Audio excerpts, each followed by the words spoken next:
Assalamualaikum warahmatullahi wabarakatuh. Selamat malam teman-teman semua yang sudah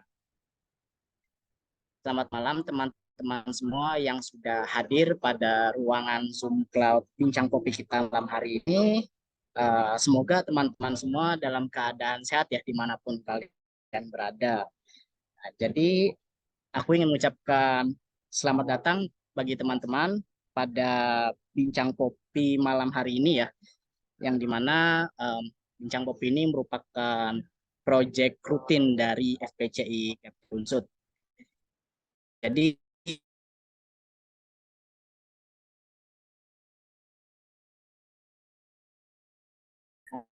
FPCI Capture Unsut, aku akan menemani teman-teman pada Bincang Kopi yang akan dilaksanakan dalam durasi 1 jam 15 menit ke depan. Tapi di sini aku tidak sendirian nih, karena seperti yang teman-teman sudah mungkin perhatikan, ini aku Fatur Rahman, tapi nama Zoom-nya ini Muhammad Rizky nih. Jadi memang aku tidak sendirian, aku ditemani oleh anakku. Silakan Mas, siapa? Ini orangnya. Jadi mungkin ada pepatah bilang tak kenal maka kenalan. Di sini aku mau perkenalan diri dulu ya. Halo teman-teman, selamat malam. Terima kasih udah bergabung di Bincang Kopi kali ini. Aku tertampil di ini ya, nama aku di layar, nama aku Muhammad Rizky Akla. Aku di sini sebagai salah satu internship staff di FPCI. Di sini aku nemenin Mas Fatur untuk memaparkan nih dan mendiskusikan terkait bincang kopi kita kali ini gitu. Nah, mungkin sebelum kita uh, lagi ya ke Mas Fatur gitu, untuk kita lanjut ke tahapan slide berikutnya. Oke, ini kita sebenarnya satu frame ya teman-teman ya. Tapi mengganggu teman-teman juga gitu, nggak apa-apa. Ada dua muka dalam satu akun ya. Jadi memang di sini untuk bincang kopi sendiri kita memiliki urutan atau rundown yang dimana setelah ini kita akan ada sedikit penjelasan tentang materi, yang dimana materi ini nanti akan diharapkan dapat menjadi pegangan gitu untuk pada sesi berikutnya, yang dimana itu merupakan sesi diskusi. Nah, jadi mungkin teman-teman nanti diingatkan kembali pada sesi diskusi nanti, bisa banget teman-teman untuk aktif dengan cara mungkin langsung open mic, atau juga mungkin kalau masih malu atau masih sungkan ya, itu bisa lang ketik saja tanggapannya atau pandangannya terhadap pertanyaan yang juga tentunya sudah kita siapkan gitu pada kolom chat. Nanti kita akan baca dan juga mungkin kita akan ajak nih teman-teman untuk mengelaborasi lebih lanjut terkait masukan dan pandangannya. Jadi mungkin untuk bincang kopi ini tema ya teman-teman, 2023 ASEAN Chairmanship, looking back at Indonesia's attempts to boost the region's economy and centrality. Jadi mungkin untuk intermezzo ya teman-teman, pada tahun 2023 ini memang Indonesia dipercaya untuk menjadi menjadi presidensi dari ASEAN tahun 2023 ini. Jadi kalau teman-teman perhatikan, tahun lalu kita Indonesia menjadi G20 ya Mas. Betul sekali. Nah, jadi setelah G20 kita langsung disambung gitu, Indonesia menjadi ketua dari ASEAN, yang dimana tanggung jawab ini pun dijalankan dengan cara pun atau segala konferensi, segala agenda-agenda ASEAN itu dilaksanakan di Indonesia. Betul Bang. Dan juga tentunya karena itu dilaksanakan istilahnya apa ya, di bawah lingkup atau di bawah kewenangan Indonesia, ada beberapa hal yang sekiranya ya upaya-upaya Indonesia lah untuk menjadikan presidensi tahun 2023 ini lebih apa, let's just say lebih memiliki legasinya nanti ke depannya. Soal punya visi ke depan ya sesuai sama visi ASEAN itu sendiri gitu. Betul. Itu nanti kayaknya seru ya Mas ya. Iya nih, kayaknya pembahasannya seru. Itu bisa lanjut ke slide berikutnya kali ya. Oke, silakan Mas dijelaskan.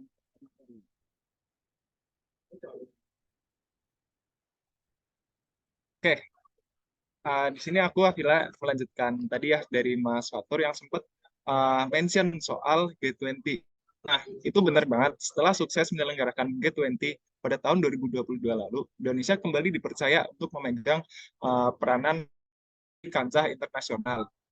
Nah, dengan menjadi presidensi ASEAN atau ASEAN Chairmanship 2023. Nah, kesempatan ini jadi momentum untuk meningkatkan kapasitas agar lebih memberikan legitimasi kuat terhadap manfaat ASEAN ke dunia atau skala yang lebih luas. Nah, periode presidensi Indonesia di ASEAN ini mulai dari tanggal 1 Januari 2023 dan akan berlangsung selama 1 tahun atau periode sampai dengan tanggal 31 Desember 2023. Nah, ini fun fact ya, sejak ASEAN berdiri pada tahun 1967, Indonesia itu sebenarnya udah pernah mendapat kesempatan untuk menjabat presidensi ASEAN sebanyak 3 kali, yakni pada tahun 1976, 2011, dan 2023. Nah, terus kita bisa lanjut ke selanjutnya. Nah, presidensi Indonesia di ASEAN 2023.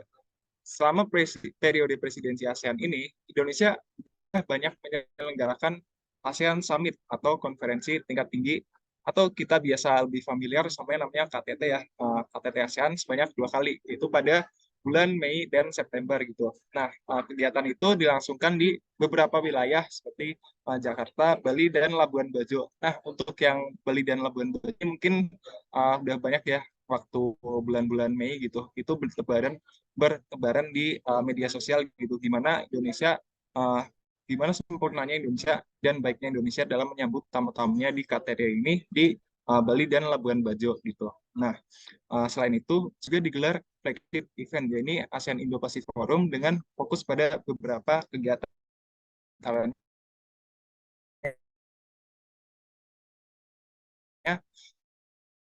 Creative Infrastructure Forum, Business and Investment Summit. Nah, Presidensi Indonesia di ASEAN tahun 2023 ini berfokus pada pemulihan ekonomi pasca pandemi gitu, atau recovery building. Seperti yang kita tahu ya, waktu pandemi kemarin kan ibaratnya ekonomi lumpuh, terus kesehatan juga banyak sektor kesehatan yang kurang terpenuhi gitu, terus pembangunan juga banyak yang macet. Nah, tahun ini Presidensi Indonesia itu fokusnya pemulihan ekonomi dan pembangunan pasca pandemi. Nah, hal itu bisa dilihat dari pengadopsian capaian G20 yang berlanjut dalam presidensi ASEAN tahun 2023 ini. Itu ada menyasar di 3 isu utama G20 yang kemudian diadopsi dalam presidensi Indonesia di ASEAN. Itu seputar recovery building, digital economy, dan finance. Nah, ntar kita bakal breakdown lebih lanjut dan lebih rinci lagi nih terkait hal-hal tersebut gitu. Nah, sebelumnya mungkin kita kilas balik dulu kali ya, latar belakang itu ada dari International Monetary Fund, itu yang mengatakan tren positif terkait pertumbuhan ekonomi di ASEAN.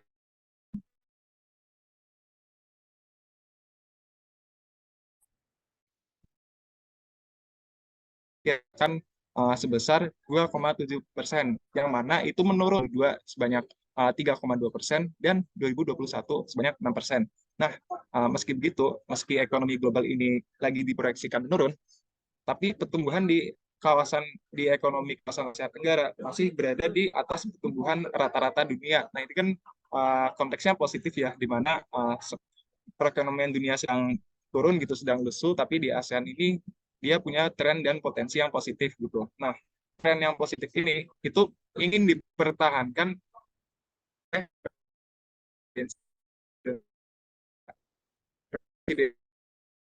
Indonesia,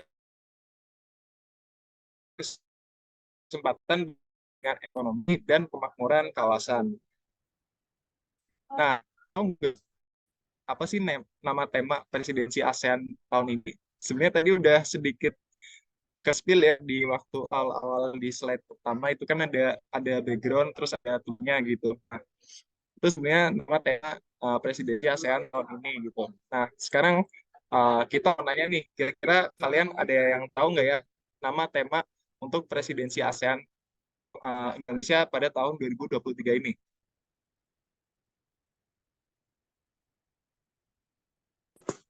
Tahu, tahu, tahu. Ya, Mas Azafir mungkin mau jawab. Eh, boleh. 2023 ASEAN Chairmanship, looking back at Indonesian attempts to boost the region's economy and centrality. Hmm, jawabannya itu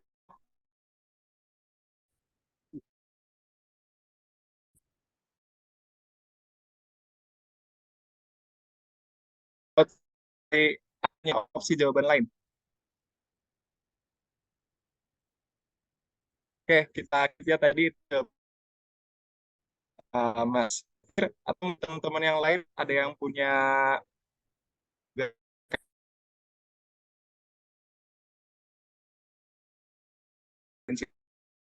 ini.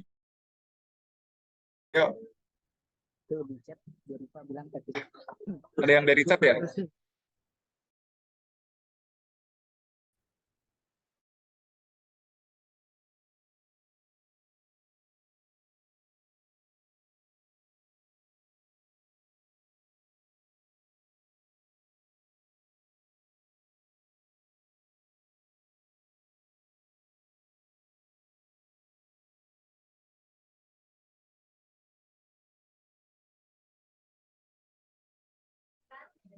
Oke, teman-teman, mohon maaf ya, ini sinyalnya kita agak sedikit terganggu. Nah, tadi mungkin kita sudah mulai masuk ke apa sih temanya ya. Tadi kan udah ada yang jawab nih, epicentrum of growth. Wih, ASEAN Matters. Nah, apa sih itu sebenarnya? Ini Mas Abdillah kayaknya sudah masuk lagi ke room nih. Halo Mas. Nah, ini. Jadi mungkin bisa dibahas lebih lanjut ya sama Abdillah ya. Oke, terima kasih Mas Satur atas tadi ya udah sedikit nyambung. Mohon maaf sebenarnya karena tadi sempat ada gangguan sinyal gitu. Nah, tadi ada ini ya mention soal nama tema presidensi ASEAN Talk. Itu benar banget. Nah, kira-kira apa sih arti di balik nama itu gitu? Nama tema itu mungkin kita bisa spill ya untuk temanya.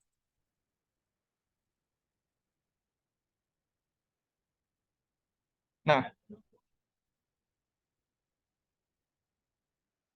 nama presidensi ASEAN 2023 ini itu bernama ASEAN Matters Epicentrum of Growth. Nah, sebelumnya latar belakang tema ini itu nggak bisa dipisahkan dari dinamika dan tantangan dunia yang semakin kompleks. Akibatnya, sentralisasi dan posisi ASEAN semakin dipertanyakan. Apakah mampu dipertahankan atau justru berjalan sebaliknya? Nah, berangkat dari tema tersebut, Indonesia kan terus berupaya memperkuat posisi ASEAN sebagai kawasan yang stabil dan damai, serta menjadi kawasan yang memiliki pertumbuhan ekonomi yang berkelanjutan. Nah, ASEAN Matters ini menggambarkan upaya dan harapan Indonesia menjadikan ASEAN agar tetap relevan di tengah dinamika dan perkembangan dunia, serta mempersiapkan ASEAN agar bisa menghadapi berbagai tantangan ke depan sekaligus menjadi motor stabilitas dan perdamaian kawasan Asia Tenggara. Nah, ada tiga komponen penting, diantaranya yang pertama, penguatan kapasitas dan efektivitas ASEAN, yang kedua, persatuan ASEAN, yang ketiga, sentralitas ASEAN. Nah, epicentrum of growth ini mengarah pada fokus Indonesia yang terus menggelar dan memperkuat kerjasama konkret. Hal ini bertujuan agar negara-negara di Asia Tenggara mampu berpotensi menjadi poros kekuatan pertumbuhan ekonomi dunia. Nah, ada 4 komponen penting yang terus didorong, mulai dari kesehatan, ketahanan energi, ketahanan pangan, dan stabilitas keuangan.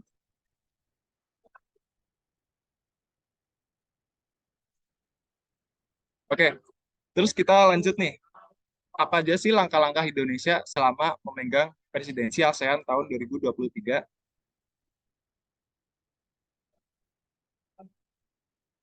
Nah, itu yang pertama langkahnya itu langkah awal ya itu tentunya memperkuat ASEAN sebagai pusat pertumbuhan.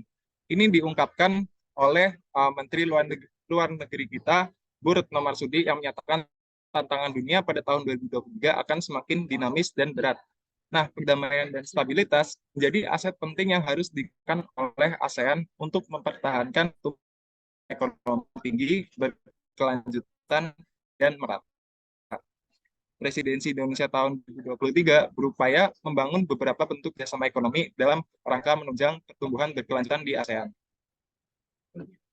Nah, lalu di presidensi ASEAN ini sepertinya nggak lengkap ya kalau nggak ada output berupa piagam atau dokumen-dokumen yang lahir atas pertemuan kayak KTT dan sebagainya gitu. Nah, oleh karena itu di presidensi ASEAN tahun ini yang dipegang oleh Indonesia dan melalui KTT-KTT sebelumnya itu melahirkan sebuah piagam atau dokumen yang bernama ASEAN Concord 4. Ini sebenarnya melanjutkan visi dari Bali Concord 3.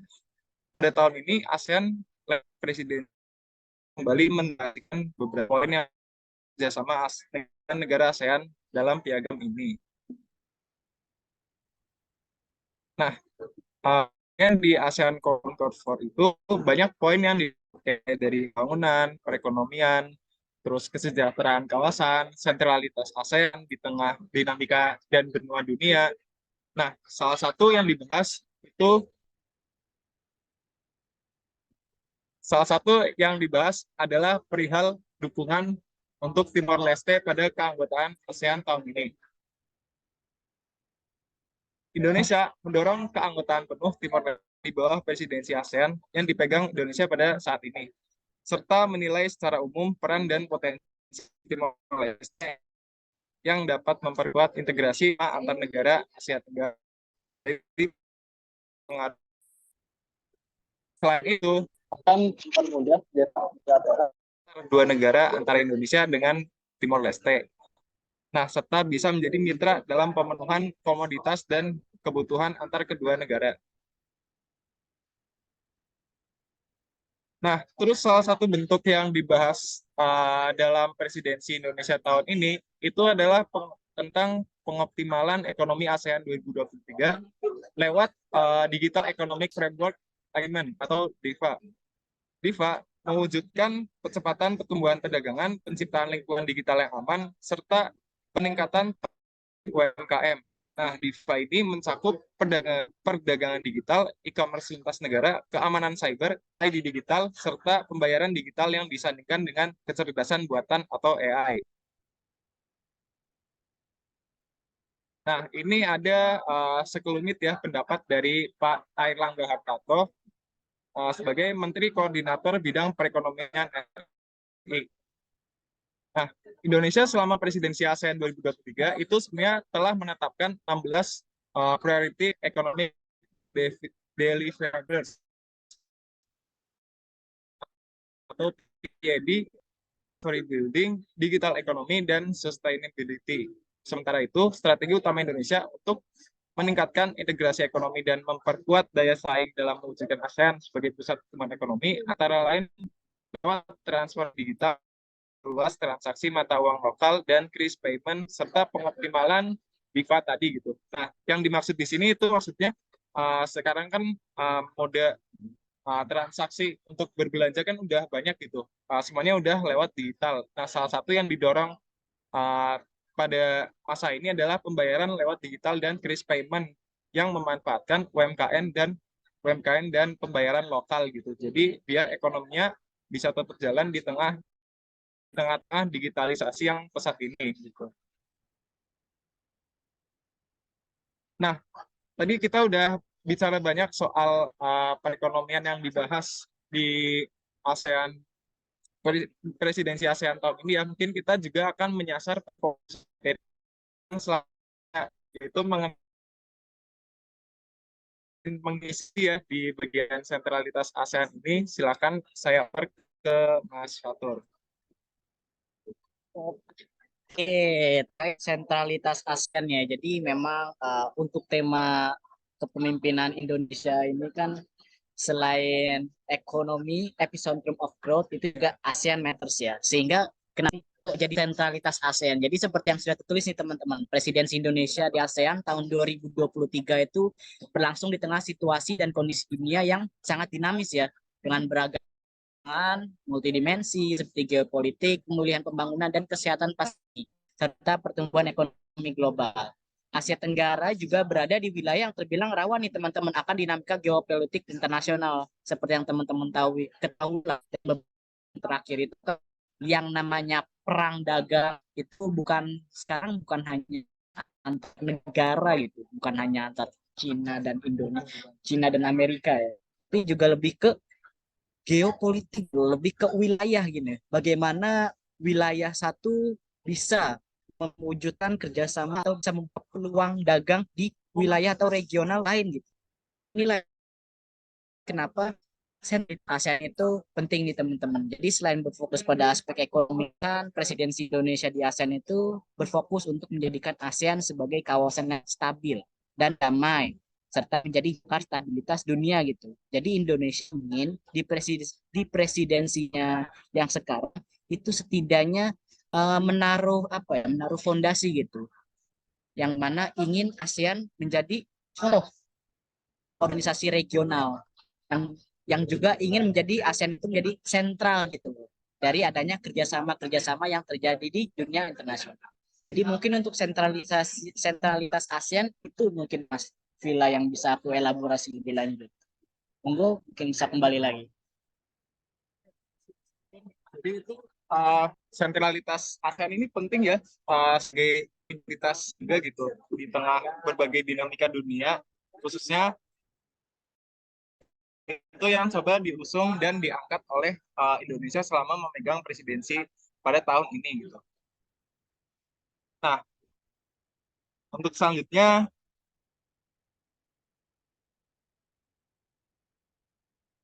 wah, udah masuk nih, Mas. Oke, berarti kita sudah yang terakhir ya. Betul sekali. Oke, jadi tadi kita sudah membahas terkait sentralitas, terkait upaya-upaya yang sekiranya sudah dilakukan oleh Indonesia ya setidaknya. Baik itu upaya yang terbilang konkret maupun yang masih berupa rencana atau visi. Nah, jadi memang sekarang kita akan memasuki sesi tanya jawab nih. Jadi mungkin kembali lagi aku ingin ingatkan gitu kepada teman-teman apabila ingin menyampaikan pandangannya terkait pertanyaannya atau ingin jawab, monggo silakan bisa langsung tulis saja di kolom komentar atau bisa langsung open mic. Jadi untuk pertanyaan kami yang akan kita diskusikan, apakah tema yang diangkat dalam Presiden 2023 itu sudah tepat ya?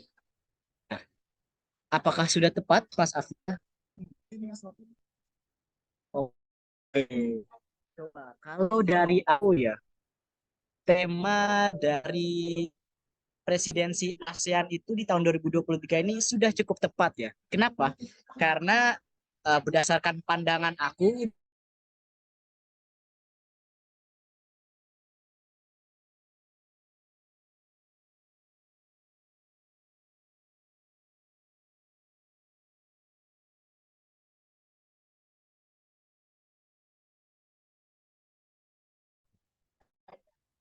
Oke, tadi Mas Fatur ingin lanjut jawab terkait tema presidensi ASEAN ini, apakah sudah tepat atau belum sih gitu? oke, jadi kalau menurut aku sih ya, tema yang diangkat oleh Indonesia dalam kepemimpinan ASEAN tahun ini itu memang sudah tepat ya. Kenapa? Karena seperti yang sudah kita perhatikan selama 2 tahun terakhir ya, itu tidak hanya ASEAN mungkin, tapi fokus dari negara-negara di dunia dan juga organisasi-organisasi internasional di dunia itu fokusnya mereka lebih ke recovery. Jadi kan seperti yang kita tahu tahun 2020 kita ada COVID-19 ya yang juga itu cukup memukul ya, ekonomi, sosial. Dan gitu tahun lalu setahun atau 2 tahun setelah COVID itu kita langsung digemparkan oleh isu perang Rusia. Ya, jadi memang untuk 2 tahun terakhir ini kita masih fokus ke recovery, masih fokus ke ya bagaimana kita mengamankan region kita. Sudah saatnya gitu. Pada tahun 2023 ini kita akan majulah satu langkah. Bagaimana sih caranya kita memajukan koni di kawasan Tenggara ini? Sudah tepat sih film menurut aku. Kalau dari Mas Afif ada isu yang lebih baik diangkat gitu sebagai tema?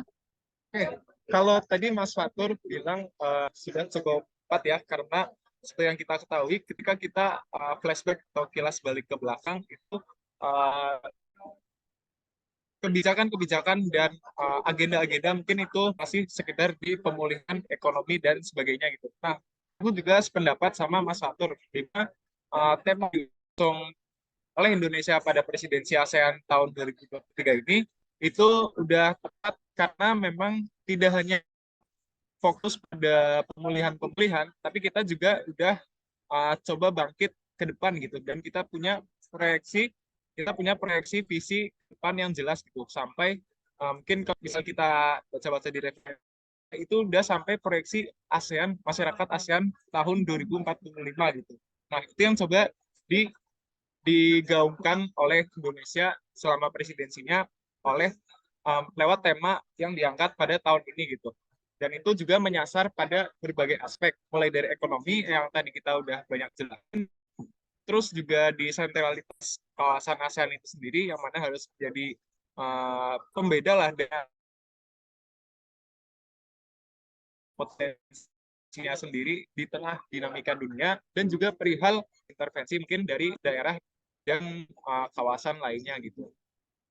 Nah, tadi kita udah berbincang ya mengenai pertanyaan yang pertama ini.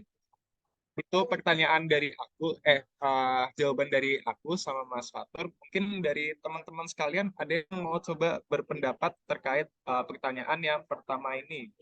Ya nih, coba nih dari teman-teman. Kira-kira kalau dari teman-teman sendiri berpikir penting nggak sih temanya? Atau juga mungkin teman-teman ada yang kepikiran.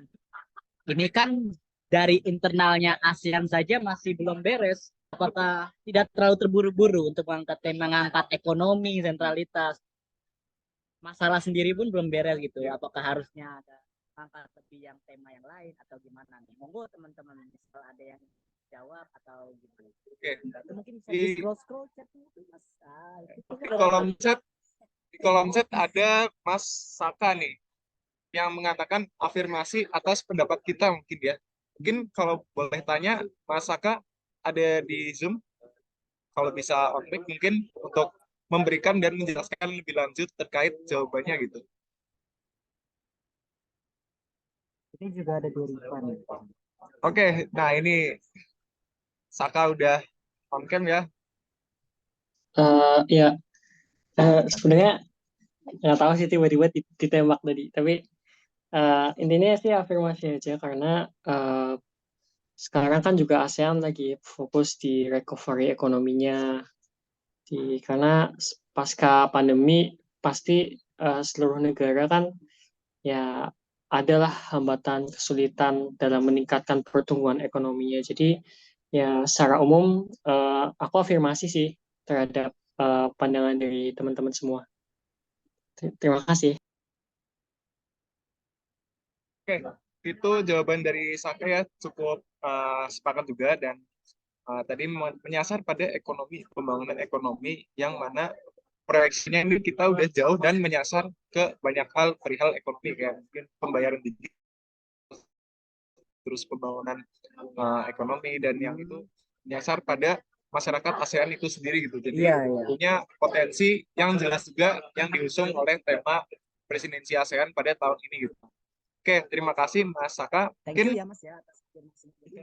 Ternyata tadi setelah diafirmasi oleh Mas Saka juga, fokus recovery itu tetap ada ya. Tapi memang tema yang diangkatnya itu ASEAN Matters, Epicentrum of Growth gitu. Karena secara tidak langsung dengan kita mengembangkan ekonomi di kawasan Asia Tenggara itu juga kita berusaha untuk recovery ya. Betul, Pak. Oke, thank you ya Saka. Ini berapa? 7. Karena emang perekonomian penting banget difokusin setelah decrease pasca COVID-19. Itu kan Mas. Iya ya. Soalnya kan ketika kita baca-baca dan kita ketahui bersama ya, status pandemi kan ini udah dicabut ya Mas. Iya. Terutama di tahun ini. Betul. Kayaknya tidak berlaku lagi gitu untuk status pandeminya, dan itu menandakan bahwa kita udah bisa mulai bangkit dari segala aspek dan sektor gitu. Salah satunya perekonomian yang ini disinggung oleh Deriva di kolom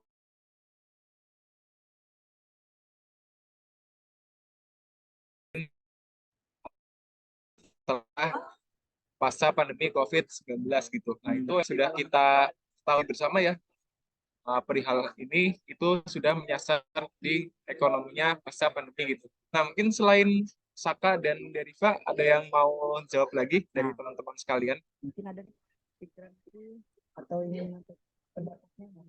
Halo, kedengaran nggak, Mas? Kedengeran.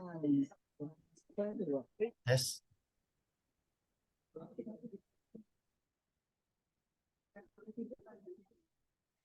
Oke, ya silakan untuk Loud and clear. Monggo, Mas. Menurut saya sekarang isu yang sedang hangat itu tantangan masalah ekonomi di ASEAN itu bagaimana gempuran dari Cina marketnya lewat TikTok Shop itu menurut Mas gimana itu, Mas? Mas Zafran, ya, TikTok Shop Ya. Gempuran ekonomi dari negeri tirai bambu. TikTok Shop itu kan sebuah mode berbelanja yang baru gitu, dan itu sebenarnya cara yang cukup cerdas ya, karena TikTok Shop itu dipadukan dengan aplikasi yang kita akses sehari-hari gitu. Berarti dengan kata lain, katakanlah kita mengakses TikTok setiap hari gitu. Nah, di TikTok itu sendiri kan itu juga banyak konten-konten yang katakanlah itu fit check gitu, kayak OTD, outfit of the day. Nah, itu biasanya di konten-konten tersebut juga menyertakan link untuk berbelanja di TikTok Shop. Nah, sebenarnya langkah Cina untuk memanfaatkan platform TikTok Shop kayak gini itu langkah yang brilian banget ya, dan itu jadi salah satu alternatif yang dilakukan oleh Cina dalam rangka menguasai perekonomian dunia, katakanlah seperti itu gitu. Nah, ya sebenarnya Cina ini udah kita tahu dari lama, dia punya banyak ide-ide brilian ya, khususnya di perihal ekonomi. Itu Cina selalu bisa caretaker lah dari banyak negara yang mungkin dia kekurangan inovasi di ekonomi, tapi Cina punya langkah-langkah yang jitu dan banyak dipakai oleh orang-orang juga pada akhirnya gitu. Itu jawaban aku. Mungkin Mas Fatur mau ada tambahan terkait tadi pertanyaannya Zafran? Oke, tapi kalau merujuk kepada pertanyaan kita ya, apakah tema yang apabila kita masuk dalam konteks tema yang dimana tema dari kepemimpinan ASEAN itu tema berniat atau ingin menjadikan ASEAN itu menjadi sentral. Memang sih, kalau dari aku pribadi itu adanya ancaman dari metode penjualan yang dilakukan oleh China itu memang bisa dibilang cukup ya cukup rawan lah ya. Rawan ya. Bener, karena secara tidak langsung metode-metode terselubung itu kan bertujuan untuk apa? Ingin menyebarkan influence China dan juga ingin menyebarkan ya perekonomian dia juga lah. Ya, tapi sih aku yakin dari adanya ancaman-ancaman seperti itu tetap terkait upaya dari ASEAN yang ingin menjadi sentral gitu, baik sebagai aktor maupun sebagai organisasi di regional maupun internasional gitu. Tapi memang kita harus tetap hati-hati ya. Ini ada nih Al-Maida nih. Harap hati-hati dengan pengaruh Tiongkok. Wah, ini aman ya, aman, belum ada tukang bakso lewat. Kayaknya nggak akan. Oh, nggak akan. Oke. Jadi mungkin itu ya untuk merespon pertanyaan mungkin ya dari Mas Zafran ya. Dari Zafran ada feedback atau ingin bertanya lagi terkait hal ini gitu? Oh, udah cukup, Mas. Terima kasih banyak. Oke, thank you Zafran. Terima kasih Zafran atas pertanyaannya. Tadi bagus banget ya, itu sebenarnya kita mengkaitkan pengaruh Cina gitu terhadap sentralitas dan khususnya itu menyasar pada perekonomian Asia Tenggara itu sendiri gitu.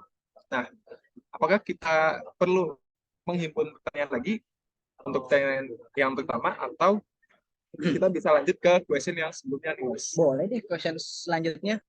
Selanjutnya ya, Biar teman-teman mungkin di pertanyaan ini wah masih kurang. Tapi pertanyaan selanjutnya mulai nih karena memang sudah mulai panas nih pertanyaan selanjutnya nih. Boleh langsung kita geser saja.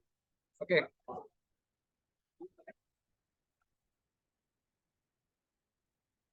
Nah, pertanyaan selanjutnya ini, apakah dengan tema yang dibawa oleh Indonesia bisa jadi momentum yang tepat bagi Timor Leste untuk menerima status keanggotaan penuh gitu? Karena yang kita ketahui ya Mas, ini kalau dari aku ya, Timor Leste kan itu statusnya dia masih jadi observer ya, Yes. atau terhadap berbagai dinamika dan kebijakan-kebijakan di ASEAN gitu. Nah, menurut aku dengan tema yang dibawa oleh Indonesia dan tadi sempat disinggung di slide-slide sebelumnya yang mana itu Indonesia, ASEAN lewat Indonesia itu punya langkah yang cukup inklusif gitu untuk mengajak Timor Leste untuk masuk ke dalam lingkup ASEAN itu sendiri dengan jadi keanggotaan penuh gitu. Dan langkah-langkah yang ditempuh Indonesia untuk memberikan dukungan kepada Timor Leste, menurut aku bisa jadi momentum yang tepat bagi Timor Leste itu sendiri untuk menerima status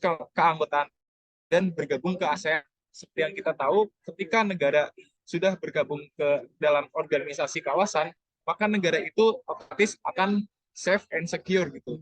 Negara itu akan punya katakanlah banyak dukungan dan kerjasama yang akan mengalir ke negara itu gitu, kayak kerjasama bilateral jalan, terus kerjasama ekonomi juga jalan, terus keamanan wilayah juga terjamin karena uh, dia juga bergabung di organisasi ASEAN nantinya gitu. Seperti yang kita ketahui kan Timor Leste kan itu terletak di sisi selatan ya, sisi selatan yang dekat sama Australia gitu. Nah, sebenarnya sempat baca-baca juga di referensi itu kalau sebenarnya Australia itu punya banyak langkah intervensi terhadap Timor Leste gitu, yang tentunya itu ketika Timor Leste berdiri sendiri katakanlah dan kurang mempunyai channel untuk kerjasama khususnya ke ASEAN, maka itu akan menjadi ancaman bagi Timor Leste itu sendiri dan juga bisa jadi ancaman ke Indonesia karena posisinya cukup strategis yaitu Timor Leste bersebelahan dengan Indonesia dan itu akan menjadi perhatian juga bagi Indonesia gitu. Makanya Indonesia punya langkah-langkah untuk mendorong agar Timor Leste ini menerima status keanggotaan penuh gitu, dan itu harapannya bisa jadi momentum yang tepat bagi Timor Leste gitu. Mungkin dari Mas Fatur ada tambahan atau mungkin jawaban yang berbeda gitu dari jawaban aku. Oke, kalau dari aku ya Vira ya. Sejauh ini aku memang satu pandangan gitu dengan kamu. Karena memang kita kembali lagi ke tema yang dibawa ya. ASEAN Matters, Epicentrum of Growth. Upaya Indonesia ingin menjadikan ASEAN menjadi sentral. Tapi kalau kita analogikan seperti ini. Bagaimana bisa Indonesia hasil untuk menjadikan ASEAN untuk menjadi sentral, organisasi sentral internasional dunia, kalau secara regionnya aja ada negara yang tidak menjadi anggotanya. Betul banget. Ya, karena kalau kita mengulik tentang regionalisme, kita mengulik tentang tipologi regionalisme, itu kan kita beberapa dari kita juga mungkin udah tahu ya, regionalisme itu bisa dilihat dari berbagai aspek ya, yang dimana salah satunya aspek kedekatan wilayahnya. Timur Leste ini secara regional itu memang menjadi bagian dari region Asia Tenggara ya. Walaupun memang apabila kita melihat lebih lanjut, perbedaan antara Indonesia dengan Timur Leste itu kulturnya apanya itu memang cukup jauh. Tapi kalau kontra banget, nah, tapi kalau kita lihat secara karakteristiknya kedekatan wilayah itu masih menjadi bagian dari region Tenggara. Nah, jadi memang dengan tujuan judul yang eh, berniat untuk menjadikan ASEAN itu menjadi sentral, memang Timur Leste itu harus diajak dulu istilahnya gitu loh. Tapi memang kalau dalam konteks ekonomi, nah inilah yang menjadi, let's just say, hambatan terbesar bagi Timor Leste. Karena memang dari berbagai sumber yang juga aku udah baca, salah satu tantangan dari Timor Leste itu belum memiliki ekonomi yang sesuai standar lah, sesuai standar dengan ASEAN. Nah itu makanya ada beberapa negara yang masih kurang setuju apabila Timor Leste diberikan status keanggotaan penuh nih. Nah coba nih, tadi kita dari tadi udah nanggapin terus nih. Mungkin dari teman-teman ada 20 berapaan ini di sini? 23 23 ya? 23 kan Kecuali kita kita. berdua. Oh, ya. Jadi mungkin dari 23 orang di sini mungkin ingin menyampaikan apa sih pandangan atau pendapat terkait pertanyaan yang sudah kita angkat nih. Tadi mungkin setelah mendengar pendapat dari kita, dari teman-teman memiliki pandangan lain. Timor Leste nggak penting-penting amat kok. Atau, Timor Leste itu penting loh. Nah, jadi mungkin monggo dari teman-teman. Oke, ya. Coba di scroll-scroll chatnya mungkin tadi ada yang tenggelam, Mas Via. Oh iya. Oke, sebenarnya tadi di kolom chat, ya pas banget Ah, ini. itu Tadi di kolom chat ada komennya ya dan pertanyaan dari Rizky Yunas Nah, yang kebetulan juga udah resen pada kesempatan kali ini gitu. Nah, hmm, mungkin kita bisa tanya ya ke Rizky, gimana Ki terkait pandanganmu tentang pertanyaan yang mempersoalkan tema ini terhadap Timor Leste gitu. silakan. Oke, sebelumnya terkait apakah ini menjadi momen yang tepat bagi Indonesia? Ya, karena sebagai yang memegang keketuaan ASEAN, saya pikir lebih mudah untuk meraih atau mengumpulkan banyak dukungan untuk memasukkan Timor Leste sebagai anggota ASEAN. Tapi kan dalam sudut pandang regionalisme, saya pikir tidak ada urgensi bagaimana regionalisasi itu penting bagi Timor Leste. Selain karena memang ekonomi kan menjadi unsur paling penting ya dalam eh, integrasi di kawasan. Dan sebenarnya saya sudah menyebutkan tadi di chat, keterpaksaan ini ya, bahasa kasarnya keterpaksaan ini menjadi rasional karena sekarang kan kita kan eranya di tengah rivalitas geopolitik ya. Dan belajar sebetulnya kita belajar dari beberapa kepulauan di Oseania.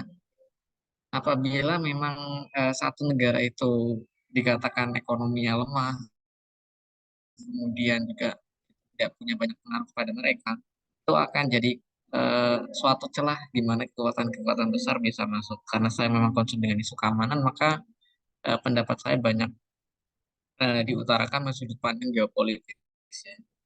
Sekarang begini ya, oke ekonomi memang tidak tidak ada yang urgent, tapi memang tetap paksaan ini apa yang mendorong Indonesia untuk memasukkan apa ya negara sekecil Timor Leste, apalagi dengan ekonominya yang memang tidak begitu besar, tetap menjadi rasional karena ya skenario terburuknya bagaimana jika Tiongkok masuk dengan Belt and Road Initiative. Saya katakan memang ya itu ekonomi biasa ya, tapi kan kita tidak pernah tahu ke depannya infrastruktur apa yang mereka akan kuasai, misalnya pelabuhan.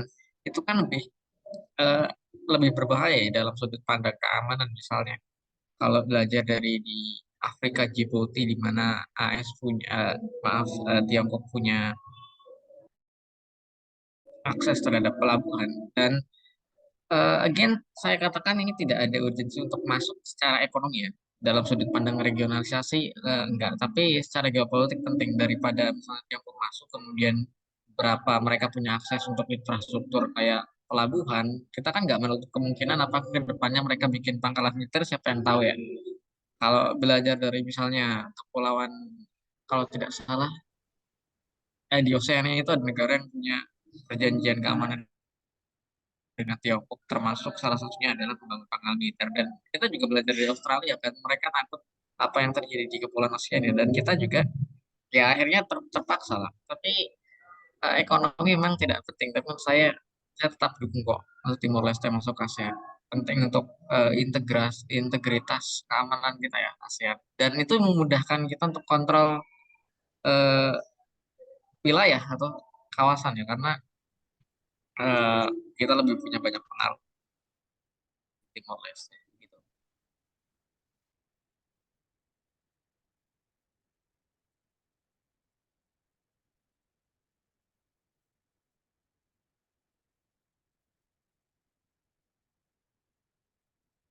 Oke, oke. Jadi um, aku setuju ya dari pandangan.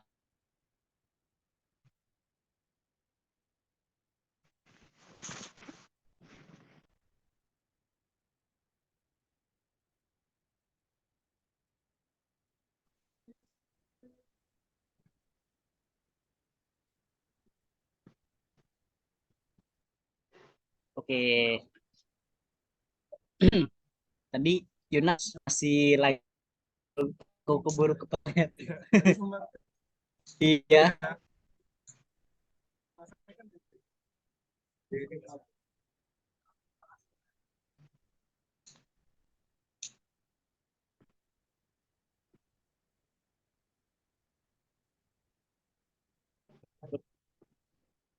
udah. Oke, jadi memang ya dari pandangan kamu yang cukup kompleks, memang kita tidak bisa gitu loh melihat cara satu sisi saja gitu. Apakah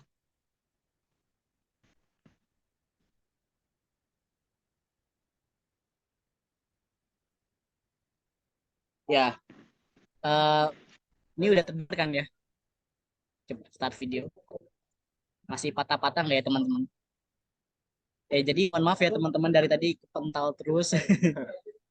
Ini memang ada sedikit gangguan teknis. Tapi memang pandangan dari ya itu memang aku setuju dengan kamu ya Nas ya.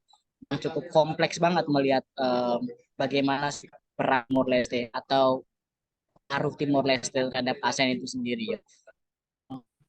Dari aku menanggapinya kita tidak bisa melihat sepandang mata gitu. Oh dari segi ini memang Timor Leste ini menjadi momentum yang tepat gitu untuk menerima permintaan keanggotaan penuh dari Timor Leste itu sendiri.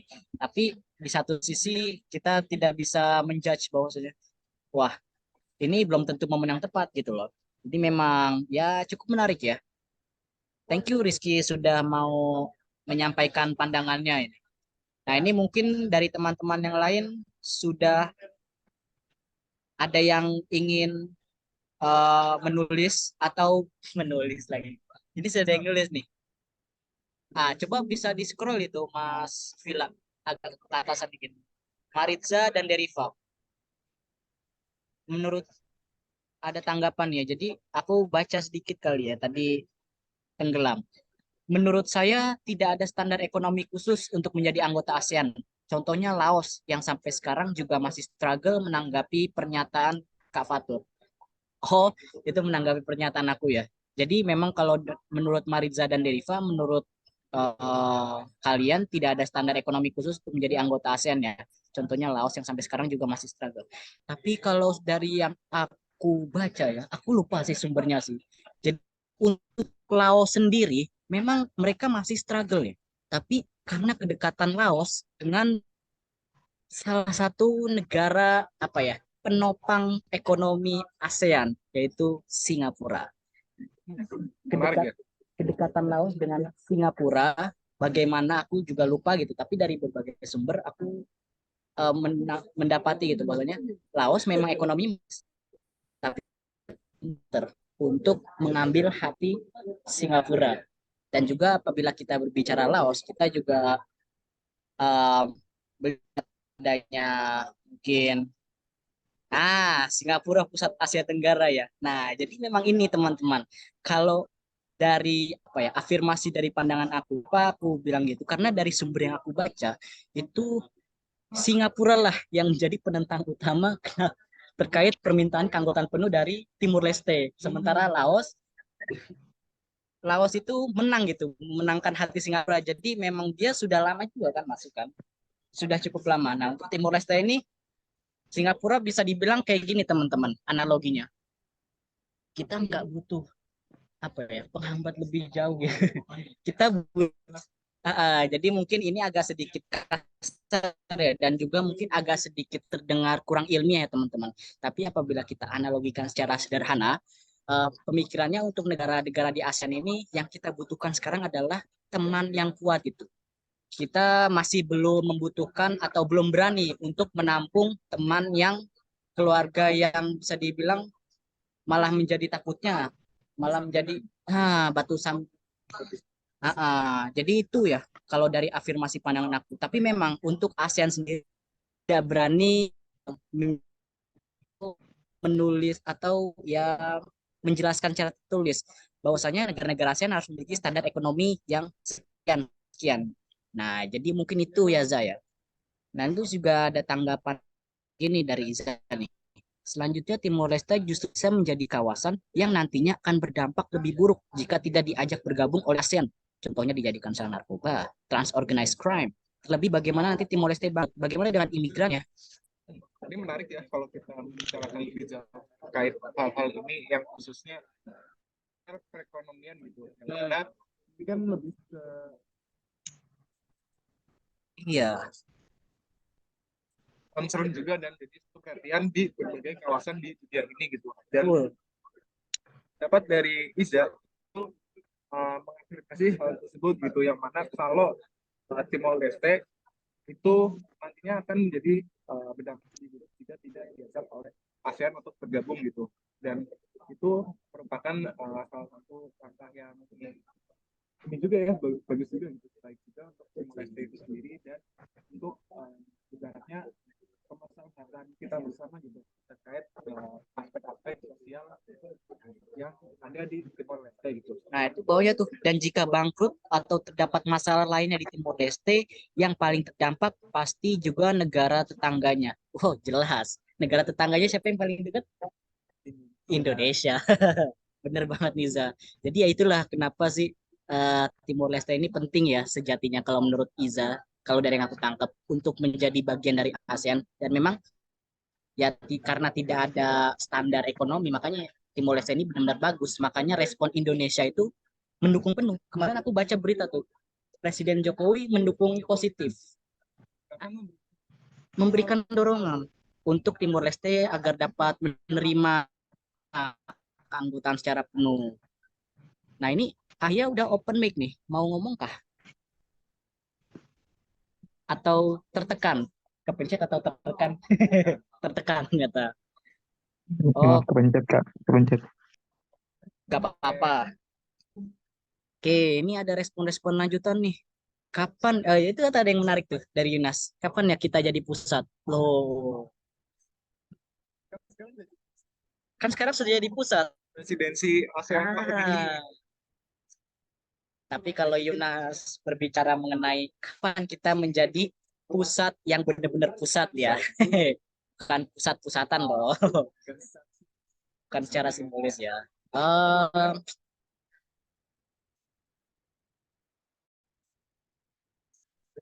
hmm, tuh. Nah,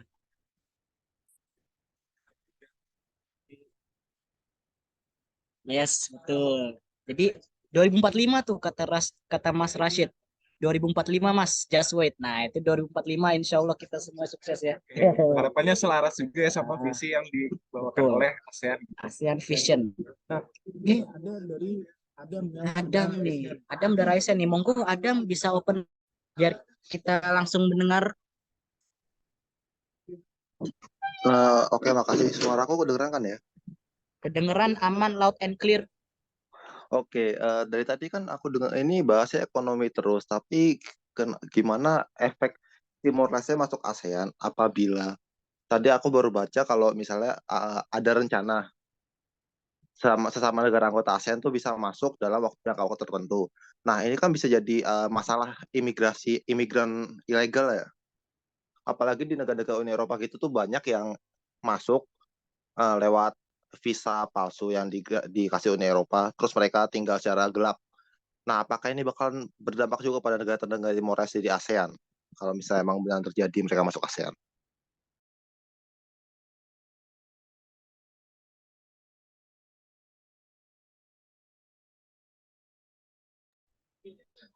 Oke, Adam ya. Tadi bertanya em, apabila Timor Leste masuk atau dalam waktu ini penuh itu apakah memiliki atau akan menimbulkan masa gitu yang tidak ada aspek politik aspek ekonomi tapi ke aspek tadi kalau tidak salah yang disebutkan problemnya itu terkait imigran ya. Nah, jadi memang eh, ini cukup menarik ya karena untuk imigran sendiri eh, jujur aku masih belum menemukan adanya problema yang memang menjadi apa ya memang menjadi perhatian gitu. Iya, memang sih ada ancaman. Ancamannya itu ya dibilang yaitu karena mungkin ada yang gelombang imigran yang tidak terdeteksi atau gimana ya, imigran gelap lah ya, underground. Jadi sebenarnya Adam, kalau dari stance aku, nanti mungkin Afila mungkin bisa menyampaikan. Kalau dari stance aku, masalah ini tuh mau Timur Leste masuk ke ASEAN maupun Timur Leste tidak masuk ke ASEAN, ini masalah yang memang sudah mencampur gitu. Dan tidak ada yang bisa kita lakukan. Maksudnya tidak ada langkah yang benar-benar kita bisa hentikan gitu. Karena namanya juga manusia itu memiliki celah gitu. Nah mungkin ini sedikit elaborasi dari pengalaman aku ya. Imigran Indonesia saja yang let's just say statusnya ilegal itu banyak tersebar di negara-negara ASEAN. Apakah pemerintah Indonesia tahu? Tahu. Apakah pemerintah negara tujuan imigran gelapnya itu tahu? Tahu. Tapi apakah mereka tidak berbuat apa-apa? Sudah berbuat. Mereka melakukan deportasi, mereka melakukan sweeping. Karena pengalaman aku ya teman-teman ya, dari kemarin pengabdian masyarakat secara internasional, yaitu memang dilakukan untuk menanggulangi masalah imigran gelap. Nah, jadi kita bisa bayangkan saja Indonesia dan Malaysia itu dua-duanya sudah menjadi anggota ASEAN dari dulu. Bahkan sudah salah satu di fathernya ya, pencetus. Tapi masalah imigran ini masih ada. Pemerintahnya sudah tahu, pemerintah tujuannya sudah tahu. Tapi karena ASEAN memiliki prinsip apa? Non-intervensi ya. Nah, jadi memang sulit gitu untuk kita menanggulangi masalah ini. Karena apabila ASEAN memiliki atau mengizinkan prinsip intervensi, itu mungkin bisa gitu dilakukan langkah yang benar-benar konkret gitu, dibuat suatu hukum di kawasan yang benar-benar kuat. Karena ini pemerintah memiliki caranya masing-masing untuk mengatasi masalah itu, memang agak sulit untuk diselesaikan. Dan Timur Leste memang tidak bisa dipungkiri ya, tadi Adam, kalau adanya ancaman terkait imigran gelap ya. Ya, jadi mungkin itu stance dari aku sih. Kalau dari Afila mungkin ingin menambahkan atau cukup? Kita ngapainnya atau mungkin kita lempar ke audiens barangkali ingin menanggapi Iya nih, coba nih. barangkali ingin menanggapi pertanyaan dan dari Adam gitu. Nah, Misal imigran gelap mungkin bakal langsung jadi ketika di sini benar sekali. Coba dari teman-teman mungkin ada yang ingin menanggapi pertanyaan dari Adam nggak nih terkait problem imigran? Apa berarti menerima kawasan secara itu imigran? Nah itu Ellen udah open mic tuh kalau aku nggak salah lihat. Oh nggak salah. Nah monggo tuh mungkin ada yang ingin merespon langsung open mic aja atau raise hand teman-teman monggo.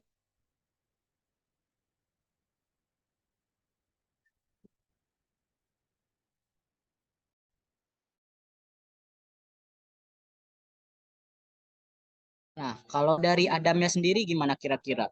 Eh, udah apa ya? Ada pendapat lain nggak atau pandangan lain nggak? Kalau dari aku Oh, sendiri cukup. ya, soal imigran itu yang pasti ada ya. Mungkin masalahnya ini ASEAN bakal mempermudah Iya, akses. Ya sebenarnya bisa kita tanggung, kita pastikan bisa kita kurangi. Tapi ya itu masalahnya ASEAN dengan prinsip intervensinya itu membuat sulit. Tapi aku pernah juga baca studi kasus waktu itu ASEAN di tahun 2011 ngebantu Thailand sama Myanmar di border konflik. Thailand sama apa gitu? Kalau nggak salah Myanmar ya. Di border konflik antara dua itu. Nah, di permasalahan tersebut akhirnya ASEAN mulai mengurangi prinsip non intervensinya dengan cara Indonesia sebagai presiden ASEAN waktu itu mulai membantu memfasilitasi perbedaan perbedaan negosiasi antara kedua negara tersebut. Ya mungkin ini bisa kita jadikan awal kita bisa mulai merubah ASEAN dari non intervensi menjadi intervensionis secara halus aja, nggak usah terlalu kasar seperti Uni Eropa, tapi dia bisa mengintervensi demi keamanan negara masing-masing. Menurutku sih begitu aja. Makasih.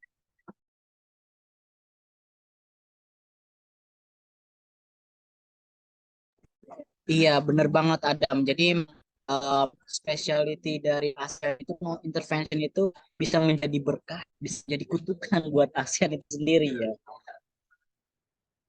Bener sekali. Iya. Jadi mungkin itu ya. Mungkin teman ingin merespon atau bertanya terkait dengan apakah dengan tema yang dibawa Indonesia menjadi momentum yang tepat nih bagi Timor Leste untuk menerima status keanggotaan penuh.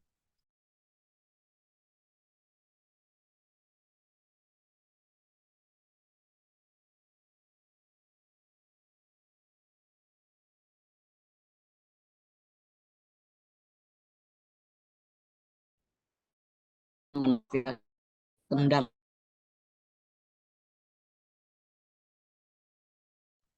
Maaf gimana tadi ini putus-putus? bukan instruksi dari pemerintah ya. On mic, kenapa ada? Gimana Dam?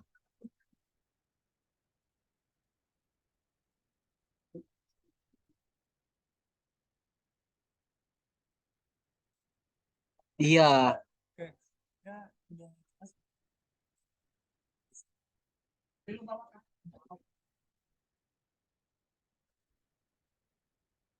Oke, apakah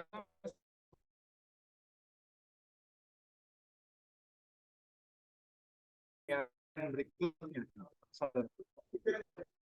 selanjutnya nih ke pertanyaan terakhir nih karena waktunya semakin mau habis nih Mas. Tadi kita sebenarnya udah lihat dan kami juga udah dapat gitu terkait dengan pertanyaan yang ini gitu terkait tema yang dibawa Indonesia menjadi momentum yang tepat bagi Timor Leste untuk menerima status keanggotaan penuh dan sudah sempat banyak dari teman-teman sekalian yang mungkin Monggo bisa apa nih Mas pertanyaannya? ini Oh ya, apakah ASEAN Concord 4 sudah cukup relevan untuk membahas mengenai permasalahan-permasalahan dan urgensi ASEAN, terutama dalam aspek ekonomi dan sentralitas kawasan? Jadi ini kayaknya aku duluan ya yang menyampaikannya. Jadi pandangan dari aku atau stance dari aku cukup sederhana ya teman-teman. Menurut aku pribadi, ASEAN Concord 4 itu sudah cukup relevan.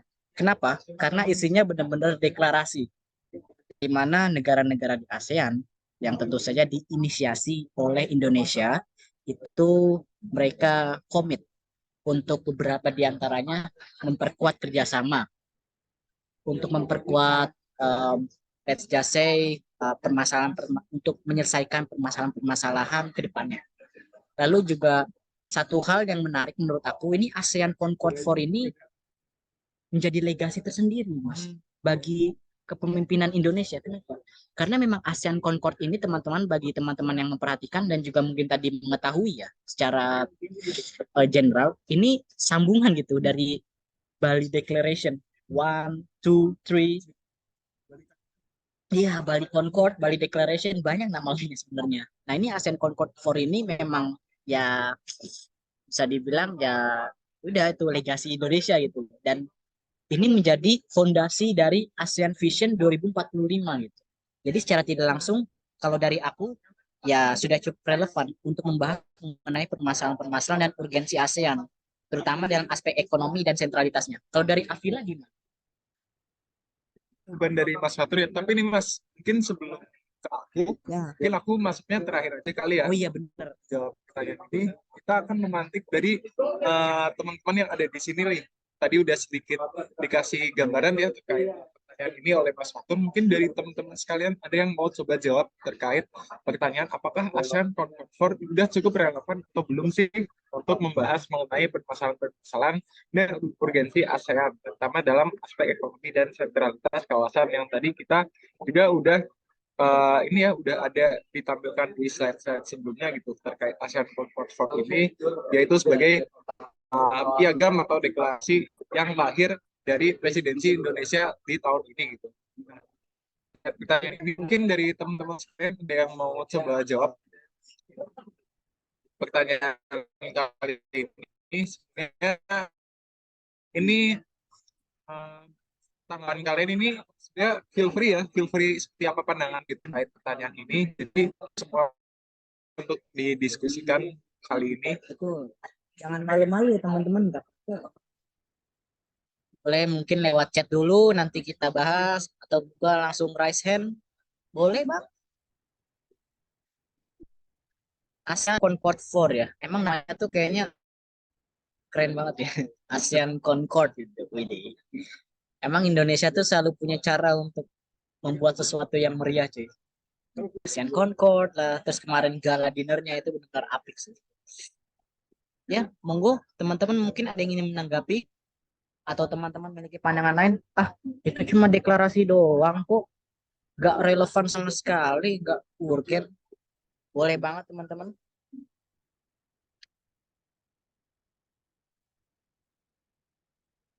Nah, ini kita lihat-lihat ya. Mungkin Yunas ingin masuk lagi atau ada ini yang cuman jadi ada Mas Tawang, ada Rashid, ada Alia Nabila, ada Charissa, ada Ellen, Saka, Adam tadi juga. Wah, boleh. Coba teman-teman gimana nih?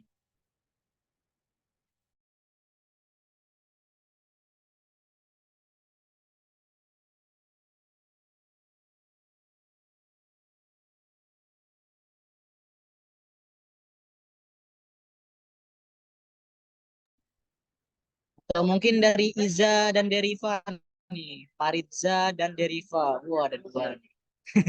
Sama ya kita ya. Kita berdua, Maritza dan Deriva juga berdua. Ini jangan-jangan Saka juga berdua nih sama Yunas nih. Monggo teman-teman.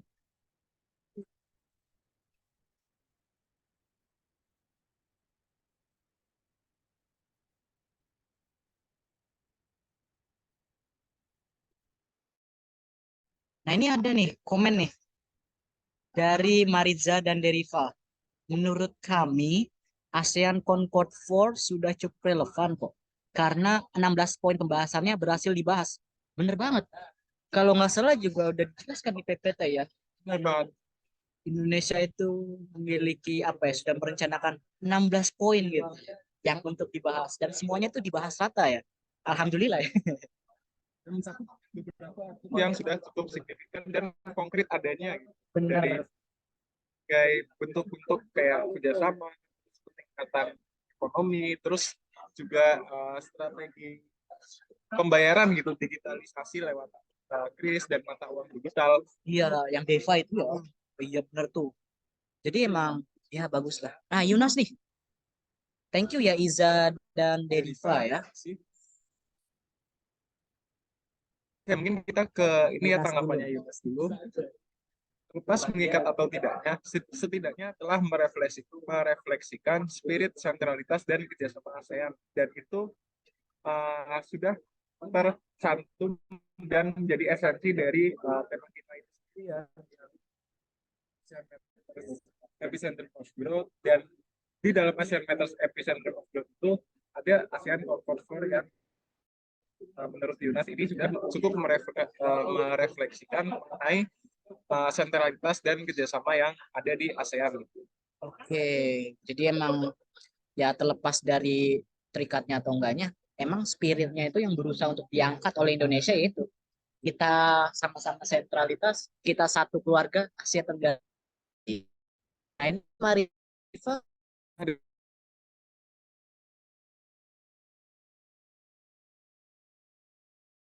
dan mungkin ada yang lain, ada yang mau masuk mungkin sambil nunggu nih Marza dan Deriva. Menurut mereka memperhatikan tema tahun ini, mungkin ada yang mau masuk lagi terakhir. Kayaknya ini jawaban dari Rizja dan Deiva bakal panjang banget ya. Oh iya sih. Oke, dari Zafran barusan mic. Oh ya, Zafran. boleh Zafran masuk. Terima kasih Kak. Saya mau nanya, ini kan salah satu dalam poin ASEAN Concord 16 poin itu salah satunya ada poin peningkatan investasi. Nah, itu gimana Kak kalau menurut Kakak? Satu sisi menguntungkan, satu sisi juga merugikan gitu Kak. Salah satunya investasi Tiongkok di Pulau Rempang. Apakah itu Bukankah itu salah satu penjajahan di era modern gitu Kak maksudnya? Terima kasih Kak.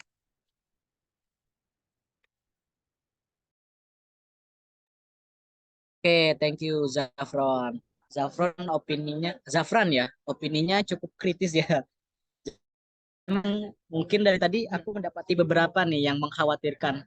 Ya adanya keterbukaan ini itu sebenarnya menjadi pedang bermata dua bagi kita ya. Satu ini bisa menjadi peluang buat kita, satu juga membuka kesempatan bagi negara-negara di luar Asia Tenggara untuk melakukan modern slavery ya, penjajahan modern. Jadi emang menurut aku pribadi sih, um, ya itu tadi ada RX King lewat. Jadi mungkin lanjuti dari Zafran ya. Ya memang sih Zafran. Kalau kita melihat melalui pandangan yang cukup kritis itu bakal jadi a new form of imperialisme ya. Pak Yunas. Oh, kata Yunas. Waduh. Yunas sudah menanggapi ya imperialisme modern ya. Jadi mungkin kalau stance dari aku ya, aku sih memperhatikan bahwasanya kita tidak usah ribet-ribet melihat ini menjadi langkah imperialisme modern dulu. Karena memang eh, dalam teori pembangunan itu dari yang aku ketahui dan juga tentu saja aku tidak bisa menyebutkan sumbernya secara jelas ya karena aku udah lupa tapi ini aku pernah baca ya investasi itu memang dibutuhkan walaupun memang peluang untuk kita dimanfaatkan oleh investasi itu cukup berbahaya buat kita tapi memang kita lihat secara sisi positifnya aja gitu investasi ini ya bisa apa ya output dari ASEAN Outlook bersama Amerika Serikat dengan ASEAN Outlook dengan Korea Selatan ini juga merupakan salah satu peluang kita untuk menyamai mereka dalam konteks perekonomian maupun teknologi gitu. Jadi emang ya aku nggak bisa menampik sih. Aku pribadi nggak pernah menampik gitu loh. Adanya peluang bahwasanya investasi ini dapat membahayakan kita. Aku tidak pernah menampik, tapi aku di sini ingin mengingatkan kembali gitu dampak positifnya terkait investasi itu sendiri. Kalau dari Mas Villa gimana untuk menanggapi Zafran nih? Ngomongin investasi itu emang selalu menarik ya. Investasi itu di satu sisi itu memang menguntungkan dan bisa jadi salah satu apa ya pencapaian dari pembangunan gitu. Maksudnya ketika pembangunan itu sedang berlangsung dan banyak investasi yang bermain di dalamnya, bisa dikatakan bahwa pembangunan itu menarik pihak investor gitu dan menarik adanya kegiatan investasi di dalamnya dan itu akan menyokong pembangunan yang ada di dalam wilayah tersebut. Tapi investasi juga apabila tidak diperkirakan dan diatur oleh regulasi dan koridor yang jelas, itu akan punya sisi yang mungkin negatif juga gitu. Kata kita negatif untuk investasi itu sendiri terhadap wilayah itu sendiri dan pembangunan yang ada apabila tidak diperkirakan dengan matang-matang gitu. Jadi memang harus punya rancangan dan rencana yang jelas gitu perihal investasi khususnya di kawasan Asia Tenggara gitu. Benar sekali. Ini kayaknya dari komen ini Rizky Yunas ini benar-benar kritis ya. Kayaknya Yunas ini mencerminkan realisme yang sangat kuat ya. Tidak bukan liberalisme ya yang percaya bahwa semua negara itu memang ingin bekerja sama dengan baik, tapi kerjasamanya itu ada maksud dengan aku sama Saka. Apa nih teori pembangunan matkul saya? Oke, jadi mungkin ini aku sih ingetnya ada di permasalahan pembangunan di negara berkembang ya. Ini ada di mata kuliah kita jurusan HI. Nanti juga mungkin Saka bisa mencari-cari tahu lebih lanjut atau juga mungkin aku keliru, boleh banget untuk disampaikan melalui media-media seperti grup dan sebagainya. Nah, mungkin itu ya teman-teman terkait pertanyaan Zafran. Gimana dari Zafran nih? Ingin merespon lagi atau kira-kira sudah cukup nih? Sudah cukup jelas Kak. Terima kasih. Oke. Fran. Kayaknya udah 8.50 nih. Kita masih ada satu pertanyaan lagi atau udah cukup, Mas? Ini untuk menjawab hal pertanyaan terakhir kita ini. Boleh deh. Satu lagi mungkin teman-teman kelas sebelum kita simpulkan diskusi malam ini.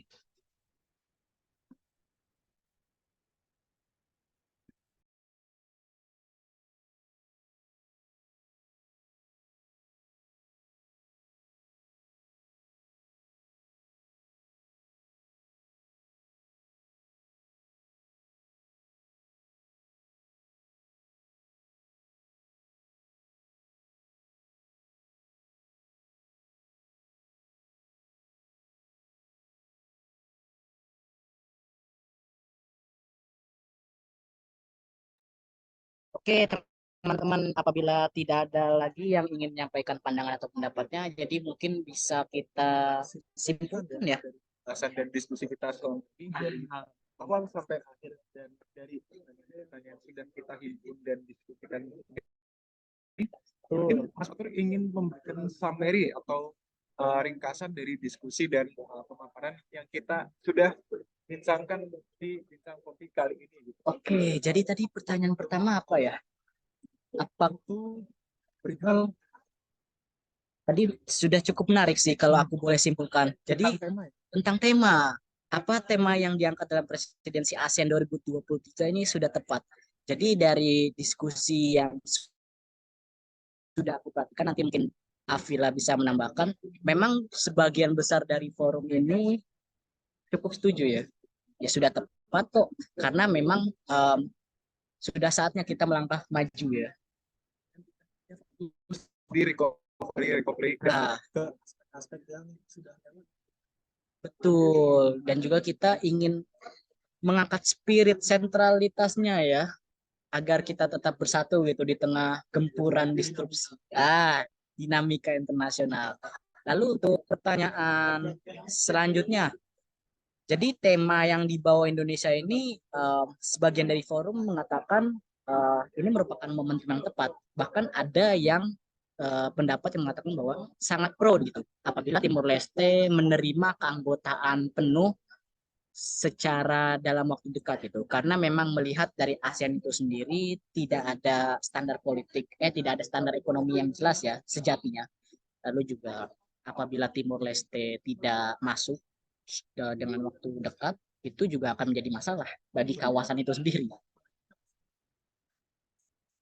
Negara kita.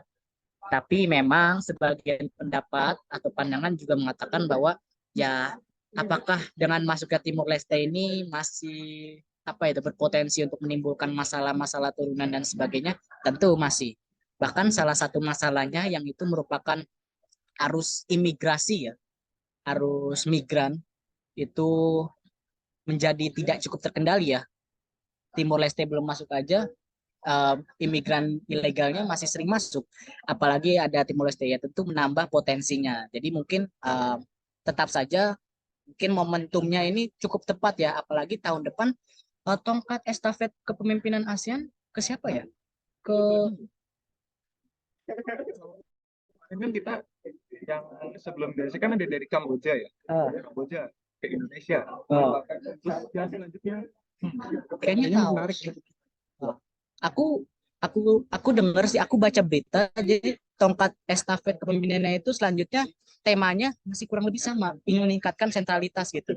Nah juga mungkin ya Timor Leste bisa tuh mendapatkan potensi untuk menerima keanggotaan penuh di kepemimpinan ASEAN tahun depan. Oke, yang terakhir, pertanyaan terakhir ya. Jadi ASEAN Concord 4 ini memang menjadi deklarasi yang cukup menjanjikan, karena memang sudah sesuai dan juga sudah cukup relevan gitu untuk menjadi statement maupun untuk membahas mengenai permasalahan-permasalahan dan urgensi di ASEAN. 16 poinnya sudah terbahas semua ya. Dan di breakdown dari jadi berbagai macam program dan bentuk ya. Betul sekali. Dan juga tadi ada pertanyaan atau pandangan ya. Emang ini investasi yang merupakan fokus ekonomi yang diupayakan oleh Indonesia dan ASEAN tahun ini tentu saja ini menjadi potensi bagi adanya masuknya imperialisme modern kalau Kata Yuna. kata Yunus. Kata Yunus.